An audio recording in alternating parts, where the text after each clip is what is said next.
Welcome to another story time. 1930 Jonesboro, Arkansas. Church Wars.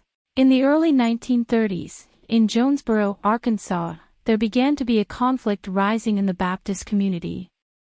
There were open gunfights in the streets, attacks were being carried out on the mayor and the police chief. Things were quickly getting worse, and soon enough the National Guard had to be called in to try and get some sort of stable ground restored.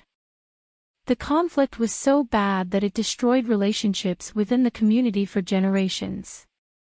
At the center of the storm was a man named Joe Jeffers, who began his career as an actor and comedian and then became a traveling evangelist.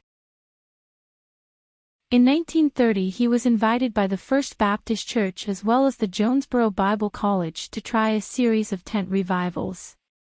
The revivals, under Joe Jeffers, were so popular that he preached through July and took the place of A.W. Reeves when he retired that August. Even though a vote was claimed to have been taken, many in the church believed that they had not been accounted for. While the congregation took time to find a middle ground, Jeffers took a leave of absence as the church voted again. This time, though, the congregation settled on a new pastor and chose Pastor Dow H. Heard from Big Spring, Texas, to replace Jeffers. With the voting now done, Jeffers left Jonesboro and began a ministry elsewhere. Under the guise of an ongoing revival meeting, Jeffers returned to Jonesboro, Arkansas in August of 1931. While he was back in town, he did several sermons of his prophetic warnings of the second coming of Christ sometime in May of 1932. Jeffers took the liberty of spreading allegations of immoral conduct being committed by the mayor, Herbert J. Bossler, and even the pastor, Hurd, that was his replacement. He had made his story so convincing that violence was just on the horizon. On September 9th, a fight did finally happen between the followers of Jeffers and those of Hurd. A man named George Cox Jr. was arrested and charged as the aggressor. He was known as a follower of Jeffers. His trial was scheduled for the following day.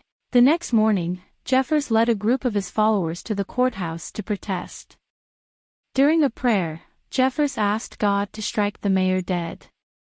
Upon hearing this, some of his supporters attacked Mayor Bossler and the police chief at the time, W. C. Craig. When Governor Harvey Parnell heard of the violence and disorder taking over Jonesboro, Arkansas, he authorized the troops at Arkansas State College to restore order.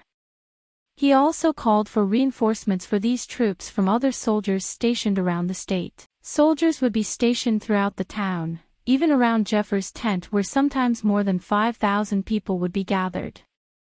The soldiers continued this show of force until they were withdrawn on September 14th. Things did not remain calm long, though, as just 2 days after the soldiers left, someone set off a tear gas bomb outside the tent housing Jeffers. Each side blamed the other for the act, which led to 25 followers of Jeffers being kicked from First Baptist Church. Jeffers was in the process of establishing a church on the corners of Matthews and Cobb Streets when his tent was burned down. With his tent now gone, his congregation began meeting at the newly formed tabernacle, which he named the Jonesboro Baptist Church. When the church was built and officially up and running, Jeffers decided to leave and requested that the church hire Dale Crowley of Denton, Texas, to be his replacement. Crowley led the congregation as well as he could for the next 11 months. At that 11-month mark, Jeffers returned to Jonesboro and demanded that he take his church back over. Because Jeffers had begun to turn away from his fundamentalist beliefs, he and Crowley fought over the leadership of the church. At times there would be both pastors preaching at the same time with choirs singing and both pastors struggling to talk over one another. On August 14, 1933, a fistfight between members of the congregation broke out and quickly grew into an all-out war, with shotguns being pulled between the members. Both pastors chose to let the law settle the issue once and for all. On October 9 of 1933, the Chancery Court ruled that Crowley would be the official pastor. The members of Jeffers' congregation did not agree, and on the next day, as Crowley went to claim possession of his church, he found himself. On the next day, as Crowley went to claim possession of his church, he found himself in a shootout for his life against a man named J.W. McMurdo. Mr. McMurdo had been hired by Jeffers' followers to act as a watchman and janitor for the church. Though Crowley escaped unharmed, his bodyguard L.H. Kerr was injured.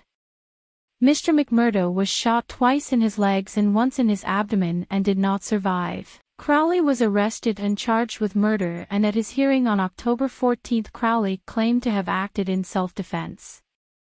3 days later, an unknown assailant attempted to assassinate Crowley in his cell at the Craighead County Jail using a machine gun.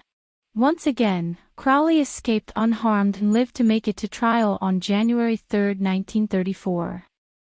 The trial could not be held in Craighead County due to the emotional and dangerous climate, so the venue was set to take place in Clay County. It only took 4 days for the court to decide that Crowley was indeed defending himself and he was set free.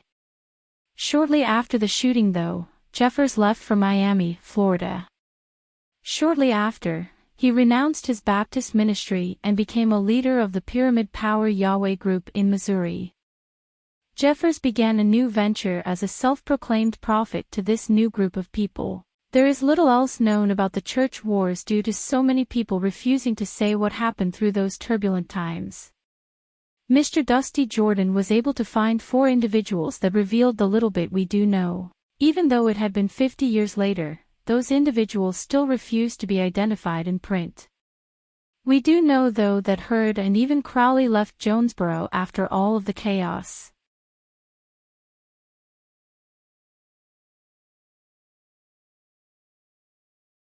Thank you so much for watching. Please like and subscribe for more content.